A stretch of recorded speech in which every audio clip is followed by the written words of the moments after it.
Dear participants, I am very happy to stand remotely in front of you to give you a global view on European funds for research and innovation and to provide you some valuable insights on how to get access to them depending on your career stage.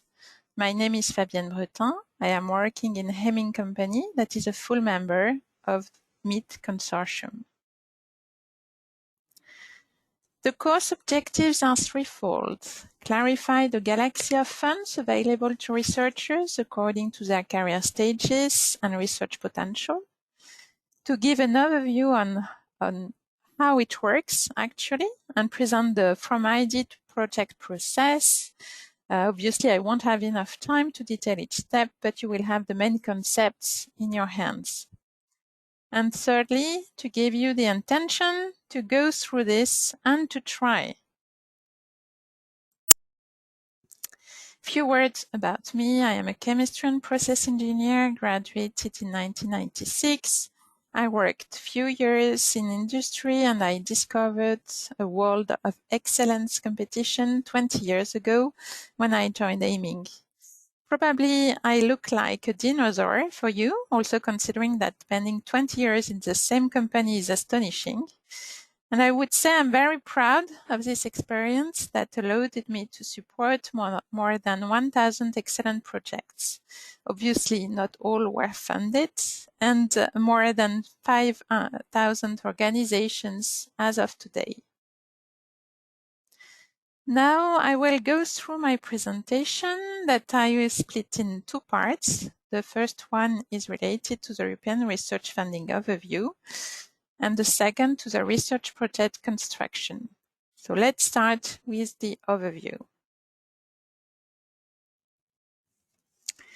As an introduction to EU funds, I would like to emphasize that about 10 to 15% of EU 27 budget is yearly dedicated to R&D.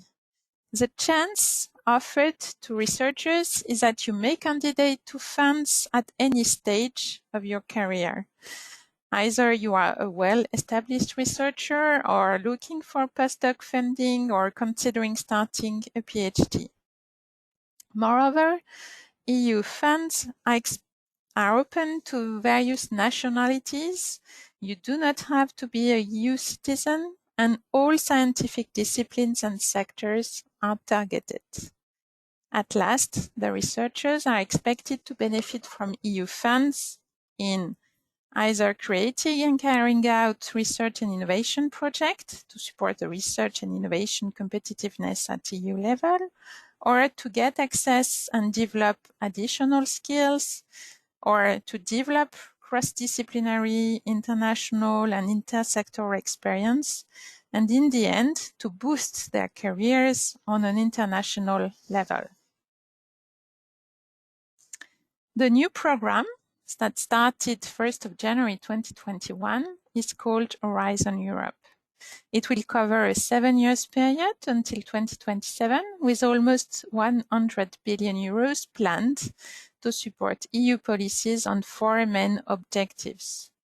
Strengthen the scientific and technological basis of the Union and promote researchers' training, public-private collaborations, to stimulate competitiveness, including that of European industry and focus on innovation, realize the Union's strategic political priorities, such as the Green Deal. I remind it is planned that 35% of funding will have to be dedicated to climate change stakes. And last, to contribute to responding to global issues such as health, safety, global warming. This new program is a continuation of a long story started in 1984. The new program, Horizon Europe, is unique, as you can see on the graph, considering the highest budget ever dedicated and obviously also considering the political, societal, and economical context we are living as of today. The program was designed during past 3 years and resulted in 3 main pillars described in the right figure. Pillar 1 is dedicated to open science, and in which you will find main funding instruments dedicated to researchers' career, such as the European Research Council and the Marie Curie actions that I will detail later in my presentation. Pillar 2 is dedicated to projects that will enable the European Commission to provide innovating answers to global challenges and to sustain industrial competitiveness. And the Pillar 3 is dedicated to open innovation, that means support to innovators, and among them, the SMEs. One important driver of European Commission instruments is based on the Technology Readiness scale that you may probably already know. The scale range goes from 1, that is related to basic research, to 9, when the innovation is being industrialized. Collaborative projects stands from TRL 2 to 8, and MSCA and ERC projects will cover the range from TRL 1 to TRL 4. This slide now presents the instruments available to researchers according to their career stages, starting from ERASMUS, then Marie Curie Actions, MSCA, and ending with the European Research Council. This graph is a bit more detailed and introduces the various funding instruments offered by European Commission according to years after PhDs. You can see that you have plenty of opportunities to reach some funds and projects all over years. On the right side, you have typical projects duration. I will give you some details on each instrument in the coming slides. Let's start first with Erasmus Actions. This program you probably heard about is an important EU program dedicated to support education, training, youth and sport. You may be already participated in the exchanges program that are offered to encourage mobility, as well as cooperation for innovation and exchange of good practices. Do not hesitate to valorize this experience as a first step in your European career.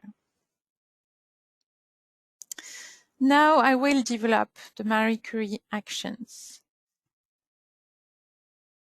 Marie Curie actions are a set of actions gathered in a unique program dedicated to structuring researcher careers through training and mobility, to train a new generation of researchers that are expected to convert knowledge and ideas into products and services, to enhance their creative and innovative potential, and to foster excellence at national, European, and international level. The main keywords associated to MSCA you have to keep in mind are attractivity, intersectoral mobility, creation of impacts both at societal and innovation level, support open science and responsible research and innovation, and finally, to strengthen the implementation and adoption of the Charter and Code for Researchers and principles for innovative doctorate training. The sole and main constraint for Marie Curie action is the mobility rule. Indeed, no researcher can stay at a host organization in a country in which he or she has resided or carried out his or her main activity, meaning works or studies, for more than 12 months in the last 3 years. What is very interesting in Marie Curie offer is that to be selected, the consortia have to clearly justify extra working and training conditions. It is clearly not business as usual, as the idea is to strengthen the quality of training in Europe, both by higher salaries and best working environment, team building, excellent training program, etc. Regarding training contents, the same excellency applies due to competition between consortia. Thus, the programs proposed are very mature, with a lot of actions related to interdisciplinarity, intersectorality, and international aspects. Also, the complementary skills training program is usually very much appreciated, as the budget is somehow much higher than for standard training. And in a nutshell, you have to remind that participating in such projects can provide you with very interesting opportunities for your career. As you can see on this slide, there is a strong will from European Commission to support the young researchers. It is expected that the support will also grow in Horizon Europe, as the last figures are for Horizon 2020, and the instruments are kept only with some minor modifications of the rules. I would like now to share with you some interesting data from the Edge 2020 Interim Assessment Report. First, the gender balance is very good. 40% of Marie Curie action-supported researchers are women. This is higher than the average percentage of female researchers in Europe, and of course it varies a lot from one discipline to another. 140 nationalities have received Marie Curie funding. As said, Marie Curie action are offered to stimulate mobility of emerging countries. 100% of researchers experience international mobility, but only 50% experienced exposure to non-academic sector, and this will have to be reinforced in Horizon Europe. There is a high competition that confirms the interest for those instruments. The selection rate goes between 5 to 50% according to instruments and years. That means that about 20 billion high-quality proposals did not go ahead in the absence of Marie Curie support. 60% of fellows believe it would have taken more time to attain the subsequent career stage without Marie Curie support, and even 12% believed they would not have attained this stage at all.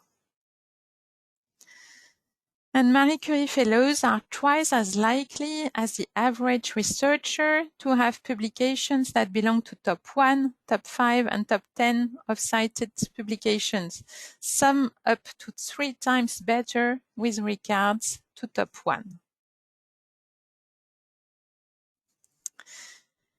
What are the Marie Curie actions that we also call instruments? I won't comment everything in this slide, as there are one more detailed slide per instrument to come. So the first instrument is the Doctoral network, previously called Initial Training Networks, and this instrument is dedicated to early stage researchers. Second is the COFUND, dedicated both to early stage and experienced researchers. Third is the Postdoctoral Fellowship, dedicated to experienced researchers and previously known as Individual Fellowship. And finally, Staff Exchanges instrument, previously known as RISE, dedicated to all staff, whatever they are coming from legal, financial, or R&I department. So let's start now with the Doctoral network.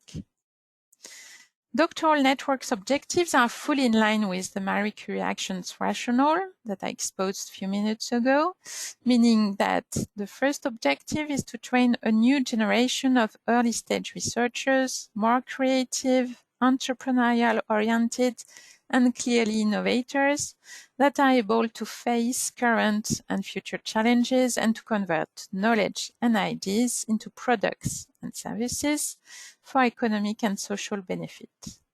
The second objective is to raise excellence among the participants and to structure research and doctoral training so to extend the traditional academic research training settings.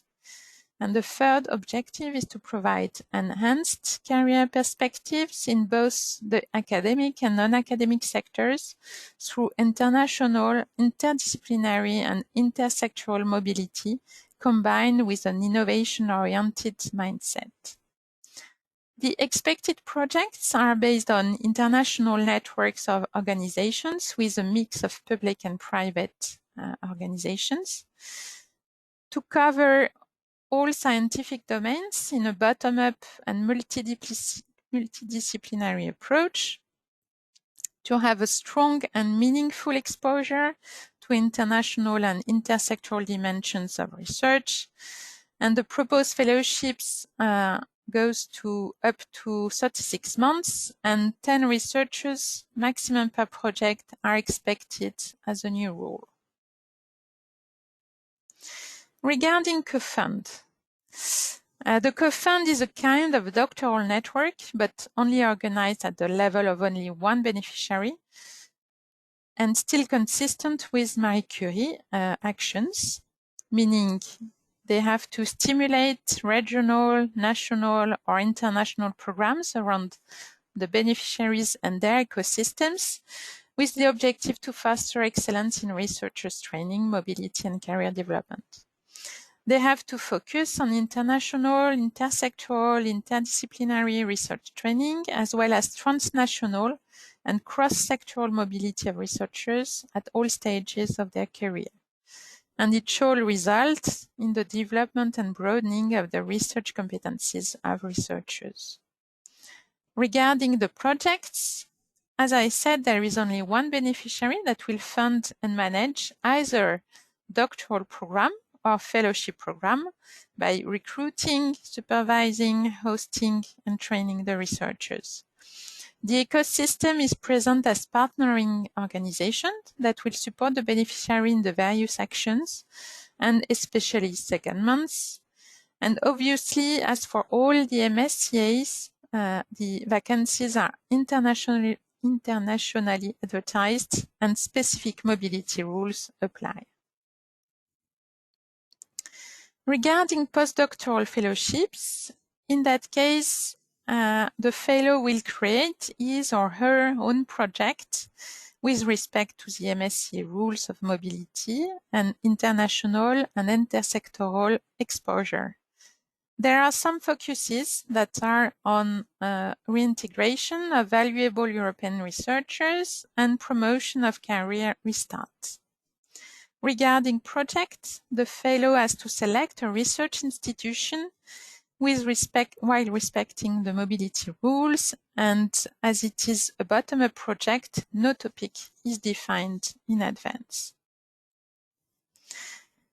Finally, regarding staff exchanges, European Commission is funding intersectoral collaboration within or outside Europe, allowing all kinds of staff to do secondments with the idea to share ideas and culture. Regarding the targeted projects, they shall gather 3 participants in 3 countries. The consortium is preferably composed of at least 1 academic and 1 non-academic, and the staff concerned are researchers, but also managerial staff, administrative and technical staff. Let's move now to European Research Council, that is called ERC in most of my slides. So what is ERC? Main difference between MSCA and ERC is that ERC is an autonomous funding body led by scientists. ERC owns a scientific council that is composed of eminent scientists and scholars appointed by the European Commission. ERC is led by a president assisted by 3 vice presidents who represent the 3 scientific domains that are covered, namely social sciences and humanities, physical sciences and engineering, and life sciences. The rationale of ERC is to fund excellent researchers to carry out frontier research in all fields of science and providing them sufficient means to conduct their research. You probably know around you someone who succeeded to gain this recognized label of excellence, as 9,500 projects have been already selected for funding, and among them some grantees have won prestigious prizes, including 5 Nobel Prizes, 4 Fields Medals, and 5 Wolf Prizes. As you can see, there are substantial grants to be funded to the project selected. The selected projects are based on one researcher that is willing to set his or her research in one host institution for one excellent project. There are several types of ERCs depending on your career stage. The starting grant for researchers that have already gained some experience after their PhD, the consolidator for older researchers, and the advanced for experienced and well-established researchers. Synergy grants and proof of concept are more collaborative and led in principle by institutions. To illustrate the groundbreaking nature of ERC, the Nature magazine published a few years ago an analysis of the effect of ERCs. As you can see on this graph, at least 20% of grants led to scientific breakthrough, and about 50 to 60% in total led to scientific advance. I unfortunately do not have enough time to develop more those topics, but there are a lot of information on the web, and of course I remain available to answer your questions at the end of the talk or by email. Let's move now to research project application preparation. Let me first show you the general overview of a typical project application lifecycle. This example has to be seen in the perspective of EU program when you expect to request several millions funding. It consists in 5 major phases that can last from few weeks to several months, and generally we recommend to start to prepare a project at least 1 year before the expected starting date. And most of winning projects applications started 18 months before to start the project. I will review briefly the process in the coming slides, starting with the cornerstone of the process, which is the proposal positioning and maturation. The initial step of this important phase is the analysis of the context, meaning how you will strategically position your project versus the key documents and core information presenting mainly the EU policy and will, the instrument targeted and funding scheme that will clarify the TRL level, for instance, or the minimum partners or the maximum budget, the topic description presenting the scientific challenges to address and the expected impacts of the project from social, economic, and environmental perspectives, and obviously external factors linked to recent research activities or achievements and the active teams, for instance.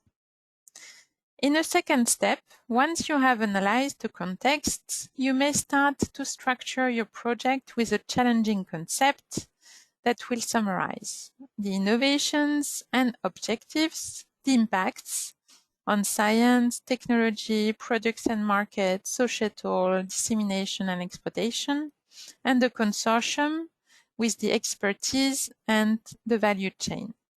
This work will support the elaboration of your roadmap. In the context of Horizon Europe, but in general for most financing authorities, a project will be evaluated against 3 main criteria: the excellence, the what, the breakthrough, the impacts, the why, what will be the benefits, and the implementation, the how and the who. This balance is modified according to the project TRL level, usually when you are in fundamental research excellence is preeminent. When you are closer to the market, impacts are more important.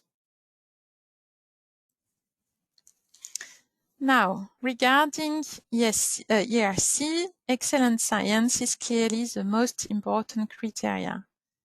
From the research project point of view, the project will be evaluated against its groundbreaking nature. How important is the challenge? Is it substantially beyond the current state of the art? Do you propose a high gain, high risk balance? Second aspect is the potential impact. Is there a possibility of a major breakthrough? And thirdly, the scientific approach feasibility. Does the project propose novel concepts or credible methodology? But also the excellence of the principal investigator is evaluated. What is her intellectual capacity? What is the track record? Do you have the capacity to go significantly beyond the state of the art? Do you have some creativity skill, for instance? Do you propose evidence of creative independent thinking? And are you ready to have strong commitment in your project? Are you willing to devote a significant part of your working time, knowing that there is a minimum threshold for all the ERC type? I have summarized in the two coming slides the key criteria for success. Unfortunately, I won't have time to develop, so I encourage you to read further the 5 axes that are detailed. 4 are related to the strengths and weaknesses of your ideas, mainly the internal factors, so the relevance of the project idea, the ambition and the excellence of the research, the quality and excellence of the consortium, and also the impact of the project that are expected. One axis is related to the threats and opportunities, meaning the external factors that can be summarized as what can the others do for you? So through lobbying and networking. The next step is dedicated to the consortium building. Indeed, you have first to structure a concept to get in touch with potential partners, even if obviously the concept will evolve to consider their own objectives and perceptions. One key word regarding partnership is the value chain principle.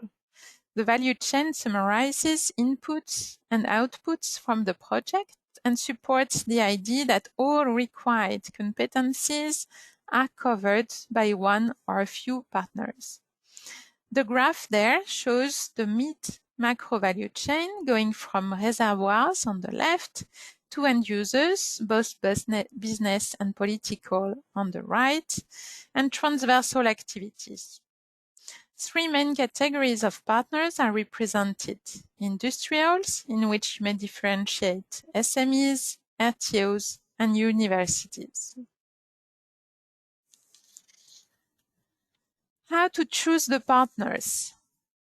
The ideal situation is to start from a core consortium, gathering some partners you are already working with, and then to complete the value chain with new partners.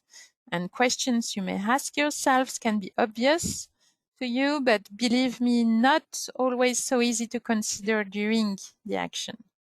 So does the organization already participate in collaborative projects? Do you know their capabilities? Is the contact person motivated to build a project or the organization? Is the contact person or organization ready to work in collaboration? And does the company have the financial capacity to conduct a project? You don't have to answer yes to all questions, as some partners can play a strategic role and are absolutely necessary for your project, but you have definitely to be aware of the potential risks for the project. Now, you have a clear view of your project and a clear view of your partners, and you have to write it down. This process is shorter as normally you have all in your hands. But now you have to know where to put the arguments, and this is not so easy. Knowing everything has to be consistent from the abstract to the last page of your proposal. This slide shows you the basic structure of a European 2020 Horizon 2020 project, with the three main criteria. You have also to tackle a major objective, what is to stick with the maximum page limit that can go from 15 to 70 pages, and 50 are expected in most of Horizon Europe applications. For an ERC project, it's even more difficult as you will have to build two proposals, knowing that one may never be read if you do not pass the first stage, which is called the B1 evaluation.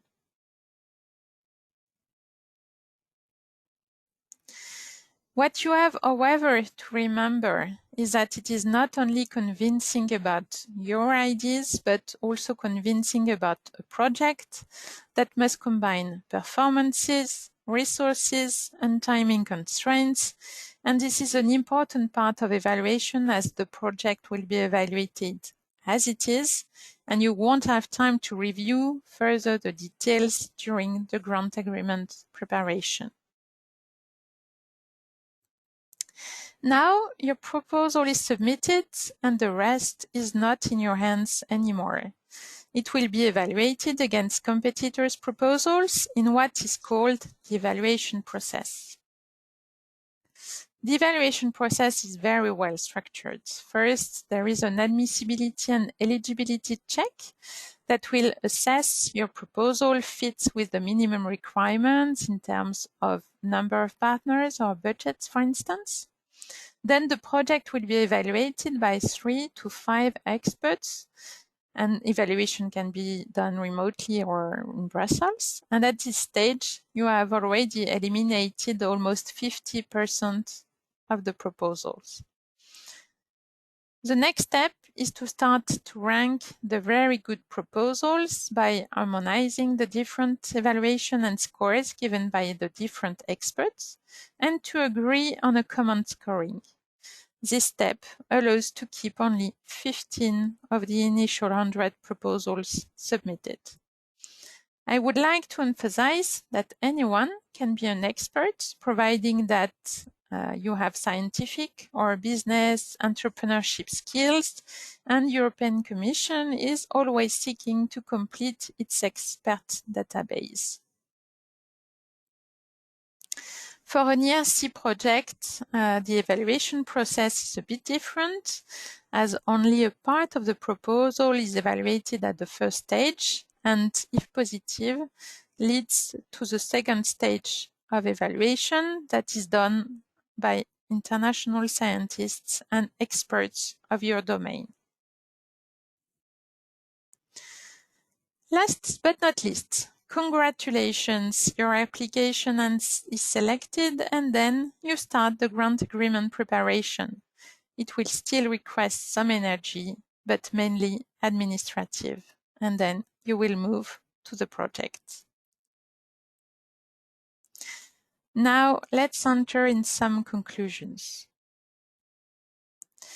The suggested approach for you as a young researcher is to be aware of opportunities and to have the chance to access to a funded project by checking the websites mentioned on the slide, such as ERASMUS. All funded Marie Curie projects have to publish their open positions on this website.